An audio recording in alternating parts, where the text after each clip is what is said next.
the 19th of December and our final episode for 2024. Thanks for listening and for supporting the podcast this year. A special shout out to Michelle Manning from the Hope Valley Cricket Club, Fabian Muller, Margaret Ralston and Charlotte Whinnen.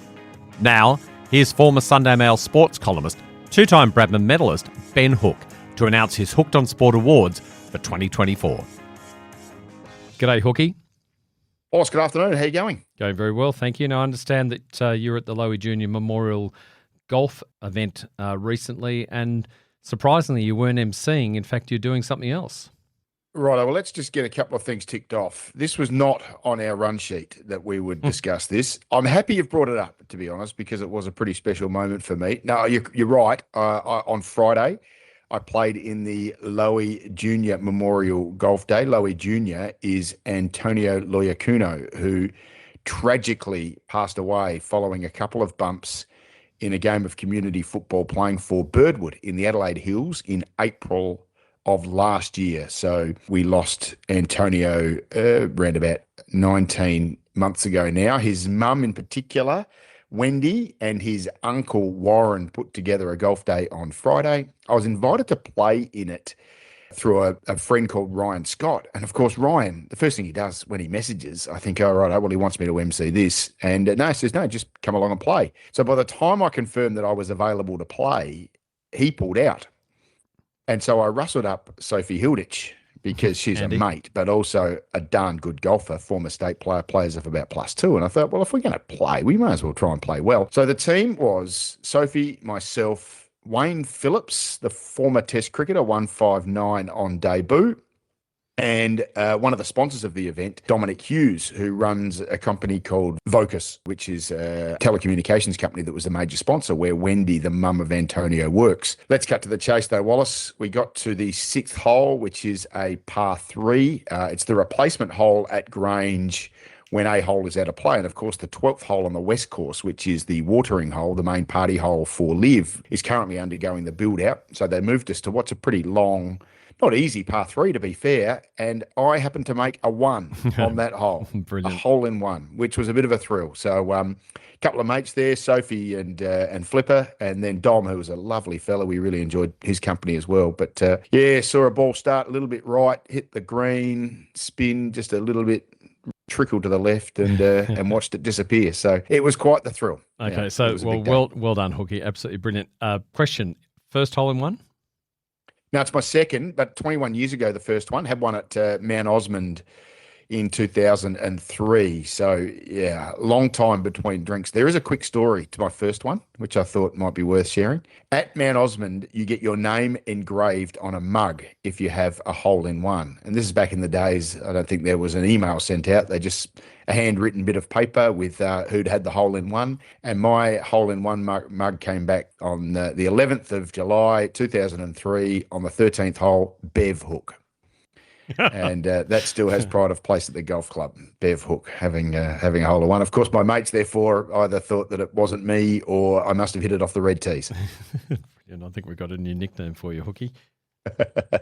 Now, great episode coming up. Your year in review, 2024. Where are we starting? Yeah, well, we'll start where you want to start. I mean, I just think we talk about some of the major. This is probably going to be slightly more mainstream than where we get into the tall grass of community sport, mate. But yeah, why don't you just lead us out, and I'll give you my thoughts on what categories we've got for what I think have been the most impressive performances from South Australians across the year. Brilliant. Okay, Hooky, why don't we start off with Male Athlete of the Year? Yeah, well, I got a couple of contenders here. Travis Head, of course, he's been incredible in the last few weeks, hasn't he? Kyle Chalmers with his performance at the Paris Olympics. But I'm going to run with Zach Butters here, the Port Adelaide Best and Fairest, his second straight John Cahill medal, his second straight All-Australian selection, and his second straight Robert Rose Award, which is the most courageous in the competition. Now, that's pretty high praise in a remarkable field in AFL football. So finished third in the Brownlow medal behind Patrick Cripps. I mean, Patrick Cripps seemed to be getting votes before the games had even been started, haven't they? It's almost like the umpires had penciled Patrick's name in. He's had an incredible year. He's had an incredible 2 years, and he's largely responsible for why Port Adelaide went as deep in the minor round as they did. Disappointing finals campaign for them, but yet Zach Butters, for me, the number one athlete in South Australia, male, this year. Okay. And Female Athlete of the Year? I reckon we've got a couple of pretty reasonable contenders this year. Izzy Bat-Doyle has broken the state record once again for the marathon. She is just something else. Going to be, a contender at probably 2 more Olympic Games, you would argue, Izzy Bat-Doyle. She's already been to 2. I've got Emma DeBro in there, won the Hockey Association medal, which is the Sandy Pisani medal on top of playing List A cricket for South Australia. Ebony Marinoff, what a star she is for the Adelaide Crows, wins her 3rd best and fairest and the AFLW medal. But I'm going to run with Georgie Hodges here, mate. Best and fairest in a premiership year for the Adelaide Thunderbirds, made a Diamonds debut this year, so the Australian team. Such a versatile player from Kangaroo Island. But here's my take on her, Wallace. I reckon there are some times when a player will be the best player in a team, and as a result of that, they can, without not doing this deliberately, but kind of marginalise a couple of players around them. Georgie's completely different. Not only is Georgie just a star, she really does bring others into the game. She can play wing attack or goal attack. If she's playing wing attack, she can make a goal attack and goal shooter look really, really good. If she's playing goal attack, she can make a centre and a wing attack look really, really good. And on top of that, she's a huge contributor to what Romelda Aiken-George does at goal shooter. So Georgie Hodges, for everything that she has achieved this year, is my Female Athlete of the Year. Now, your Resilience Award for 2024. Well, it has to be Ken Hinkley. So there are a lot of Port Adelaide fans who would think should be the Sack Coach Award, but Ken Hinkley continues to keep Port relevant, and probably in situations where you think they might be done, that it might be behind them. Look, they never quite looked like a team that was going to win this flag this year, but at the end of the minor round, they were second. And he is pretty square-jawed, isn't he, Ken? He can be very, very tough in the face of some pretty nasty criticism. Do you remember in round 15, they lost to Brisbane at home? It was the premiership reunion for 2004. They lost that one by 79 points. He was roundly booed by the Port Adelaide fans as he was walking off the ground. And those sorts of performances can kind of be coach killers. I remember back, I can't remember what year it was, but the year Neil Craig essentially sacked himself. They had a 103-point loss to St Kilda at what is now known as Marvel Stadium, and that was really the end for Neil Craig. And it almost felt like Ken was sort of tracking on that sort of trajectory. If you put in another 2 or 3 performances like that, the phrase is they've lost the players. Now I don't quite think that's necessarily how it rolls. But 6 weeks later, they're beating Sydney, who were top at the time, by 112 points. Yeah, thanks for that. You just cannot throw this guy. So, I don't know. Will Ken Hinkley ever be a premiership coach? Every year you go where you don't win one, it makes it harder, doesn't it? But I just think it is quite remarkable what that guy continues to do with that group. He continues to reinvent himself because his players continue to absolutely strive to do their best for him. They still look like they lack 1 or 2 players, and maybe that's some list management issues. But Ken Hinkley, the most resilient person in South Australian sport, hands down. From Ken Hinkley, the most resilient award, to Coach of the Year. Who you got? Yeah, look, there's probably a couple of contenders here. I think it's Chris Adamson at the Adelaide Giants who's done some incredible things. But I'll run with Tanya Obst, back-to-back premiership coach of the Adelaide Thunderbirds. She is the most astute netball brain in the sport, tactically just so far ahead of everyone else. And then I thought what was really stood out for me was that Simone McInnes, the coach of the Melbourne Vixens, brought a wonderful game plan to the grand final, having been destroyed by Adelaide in the second semi-final.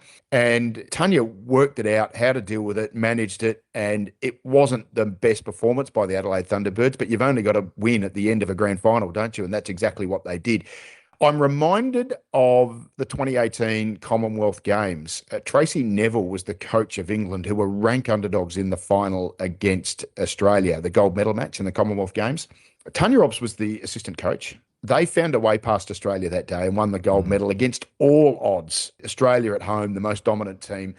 And I thought that was probably the first sign we had that Tanya Obst was something pretty special in netball. She took over the Adelaide Thunderbirds when they were at their lowest ebb. They'd won 1 game in 2 years. They struggled along for a couple of years, even under her tutelage, but she built a group mainly of South Australians, in particular 4 country kids. Georgie Hodges, one of them. Here she has turned them into the absolute powerhouse of Australian netball. It is absolutely incredible what Tanya Obst has done with very, very little resources compared to what you see interstate and probably overseas as well.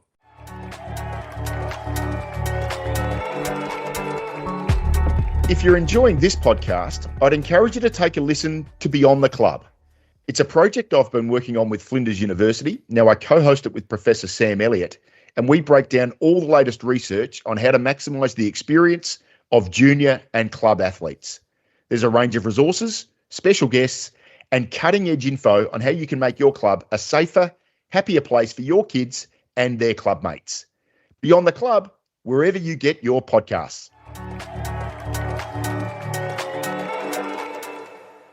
Okay, now let's turn our attention to who you see as getting it right this year.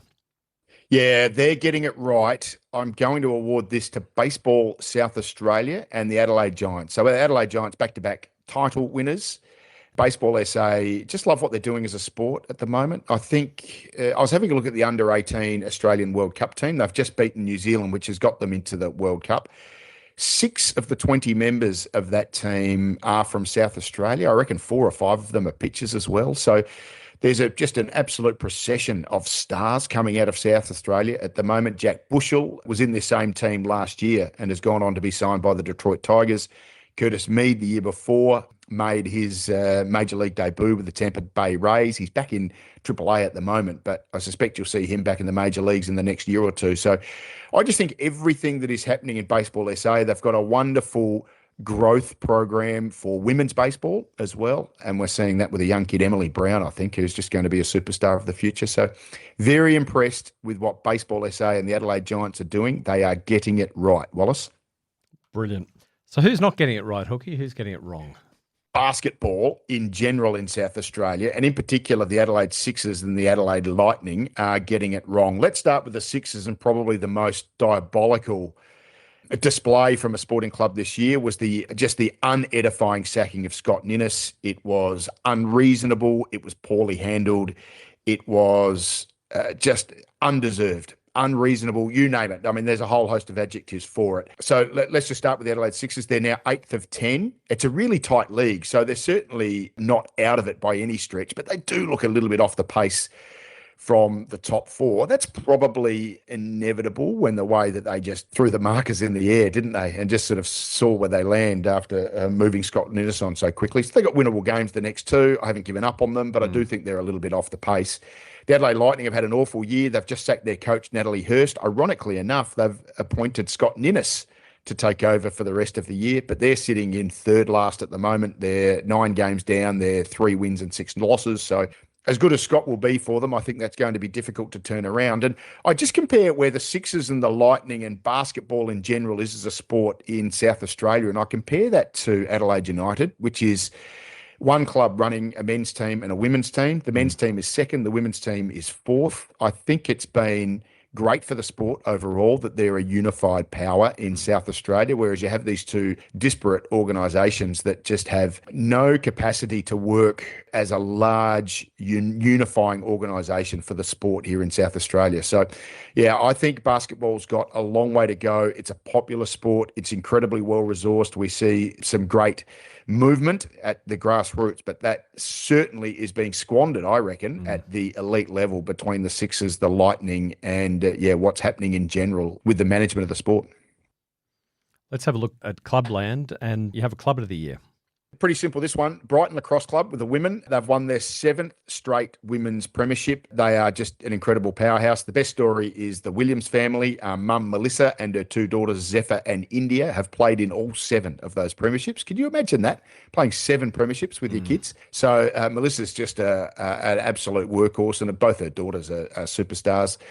Just a special mention to Contacts Netball Club. They have sort of reasserted themselves this year. I think they lost the premiership to Matrix last year. They might have won the previous 2. They looked down and out against South Adelaide this year. South Adelaide, I think, are obviously the club on the rise, but Contacts Netball Club, not the most popular club because they've been so strong for so long, but once again, the top of the pops in South Australian netball, was awarded Club of the Year by Netball SA as well. So Brighton Lacrosse Club take the title just from Contacts. And the Olympic Performance of the Year for 2024.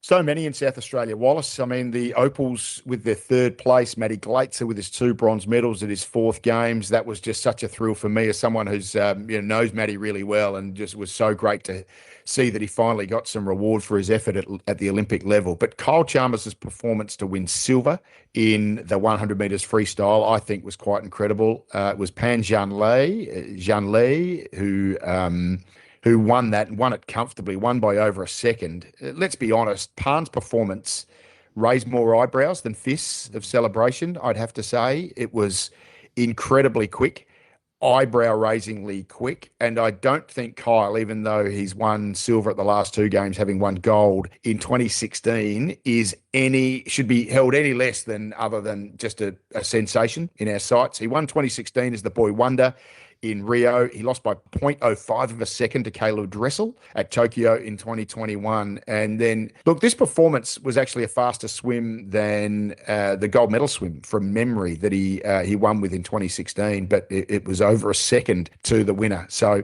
yeah, I've got to hand it to Kyle Chalmers. He's just been an incredible South Australian Olympic performer. He's not as versatile as, say, an Emma McKeon, who can swim, 200s and, a few other things here and there. But, yeah, Kyle Chalmers, just what a star he has been. Just unfortunate that, Parn's performance, well, look, make of it what you will, but I certainly don't hold Kyle Chalmers in any less of a highlight as a result of what happened at Paris in August. And we're going to see more of Kyle by the sounds of it.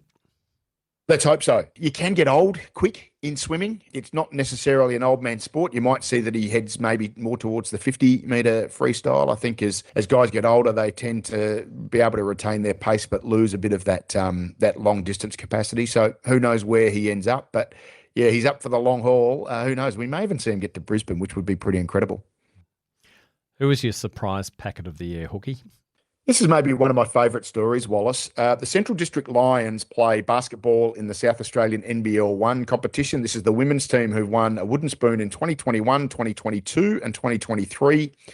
There was no competition in 2020, so they've gone 4 years as the bottom team. Imagine that, 4 years bottom. They've come out with a few recruits, to be pretty fair, but they've won it in 2024. So they've gone bottom, top. They won 17 minor round games that got them into their first ever grand final berth. They came into the competition in 1981, I think, from memory. They took on Forestville.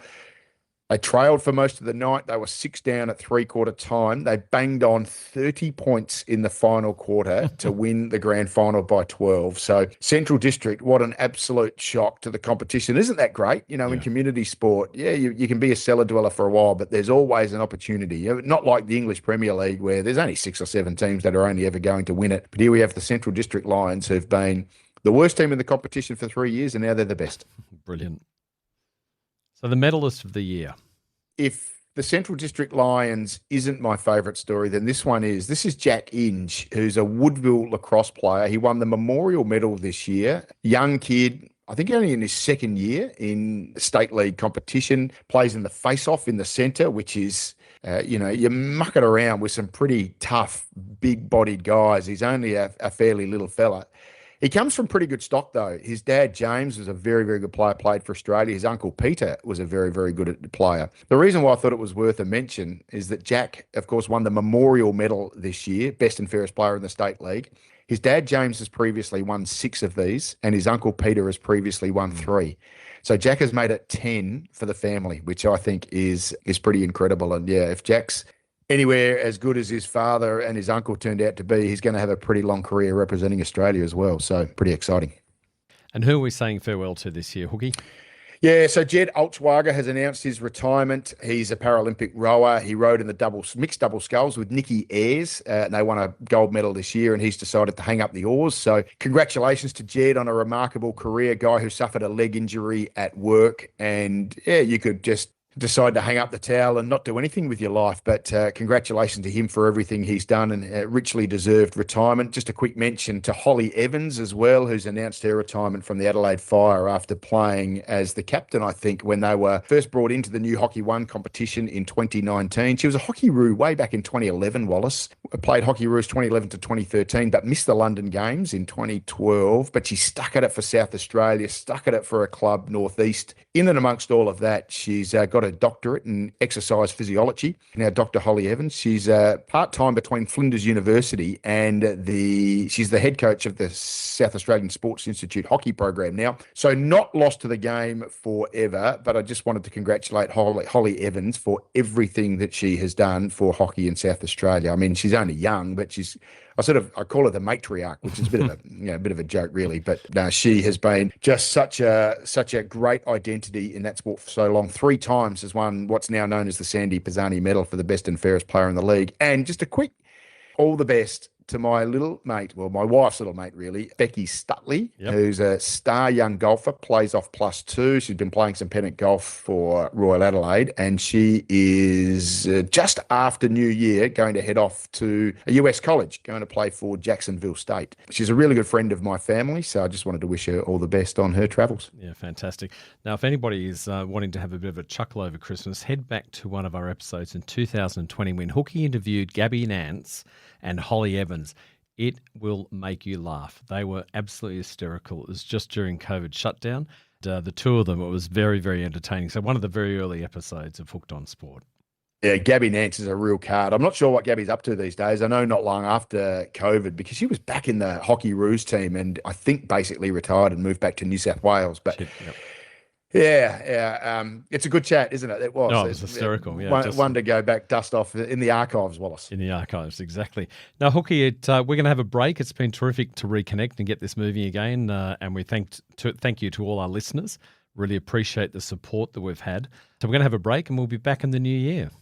We've had a lot of fun, haven't we? And yeah, we really appreciate the fact that just every week it feels like a couple more people have come on board and are appreciating what we're doing and what we're talking about, because we are unique, Wallace. There's really nothing like this around South Australia. In particular, local sport does do it tough in the mainstream market. So it's been great fun to be able to do this. Yes, we are going to give ourselves a couple of weeks off. I'd like to think that we'll be back, about the middle of January, I reckon. To everyone who has listened, to everyone who's got on board, who's shared our podcast, who's subscribed, you name it, whatever you've done, just thank you so much.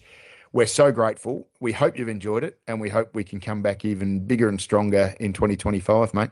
Mate, have a great break. Go for it. Good luck.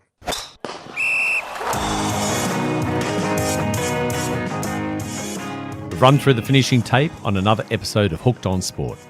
If you've got a local sporting story to share, send us a message via our socials or by email hookedonsportpodcast@gmail.com. And if you haven't already, subscribe to the podcast and let your mates know about us. Tell them to search Hooked on Sport to find Ben Hook and the team. Thanks for listening.